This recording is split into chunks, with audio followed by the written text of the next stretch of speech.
Hey guys, good late morning to you. Isaac checking in from home. We just wrapped up our newscast about 30 minutes ago.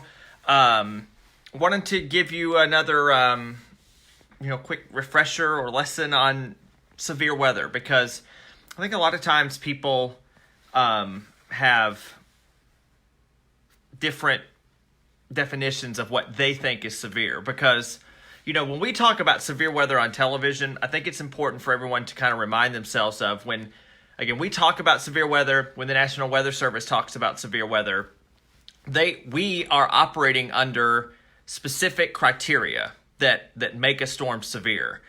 What's severe to you may just be really heavy rain or really bad lightning strike. And make no mistake about it, those things are severe. But in the technical classic sense, they're not, if that kind of makes sense. A really bad lightning strike striking your house, knocking down a tree, it doesn't matter if there wasn't a severe thunderstorm warning. So a lot of times when I go out to schools to give weather talks, I will ask students, what do you think makes a storm severe? And a lot of students will say lightning or flooding. And technically those answers aren't correct, but again, if a lightning bolt strikes a tree and it falls on your house and there wasn't any wind, to you, the storm was severe. Does that make sense? We've got a lot of people watching.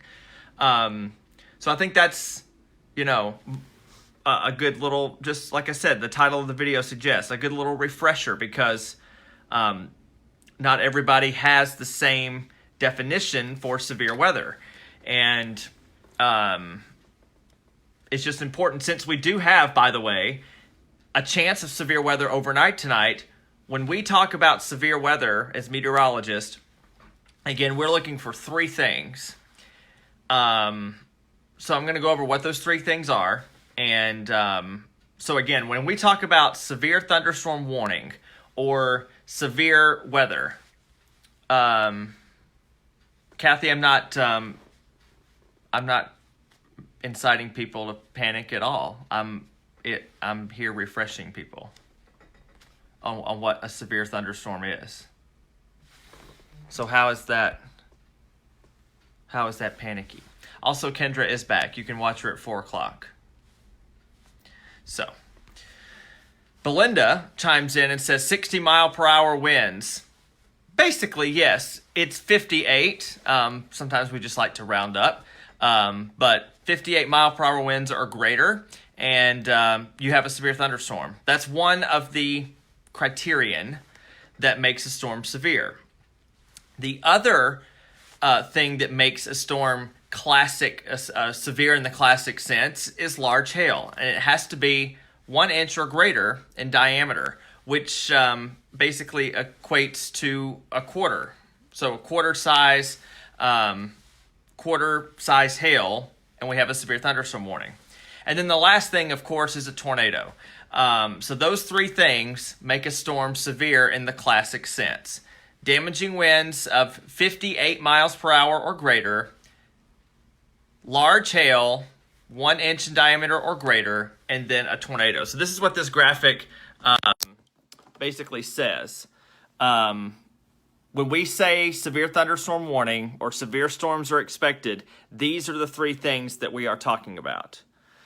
Now, inherently, storms have lightning, and there's also heavy rain. But those, in a classic sense, do not make a storm severe. And yes, I did mention overnight rain. We do have a threat for severe weather overnight tonight. And when I say that, we're talking about these three things. Now, I'm not talking about a tornado threat tonight. Let's talk about why really quickly, and then I'll let you go. Overnight, we are going to be looking at a line of storms move in at 3 a.m. overnight into tomorrow morning. And with this line of storms, we can expect gusty wind and maybe some small hail. Because it's a line of storms, we're not really looking at a tornado threat. So that's some good news. But these storms certainly could be quite windy or gusty getting into the overnight hours. So that's why I thought it was a good idea maybe to just refresh you on what we look for when we talk about severe weather in the classic sense. And once we get to about 5 a.m., we could see some of this move through the upstate. Again, this is tomorrow morning, Thursday morning at 5 a.m. So again, between about 3 and 6, tonight and tomorrow morning, we'll be watching for a line of storms that could produce some gusty winds and small hail. So that's just a quick overview on what a severe storm is in the classic sense. Remember, everybody's definition is different, but as meteorologists, when we talk about severe weather, those are the three things that make a storm severe. So I just wanted to refresh you. I know we just had Severe Weather Awareness Week at the beginning of March, but honestly, that seemed like forever ago, right? With all this coronavirus stuff.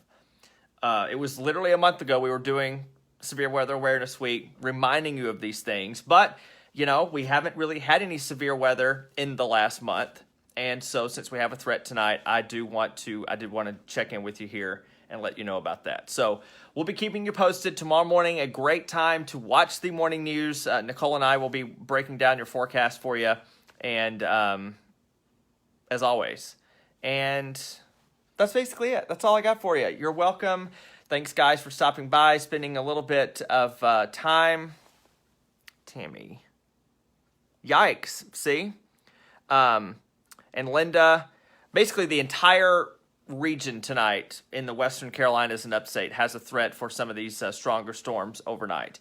We'll be fine-tuning the forecast, and I'll keep you posted. The entire weather team will keep you posted, as we always do.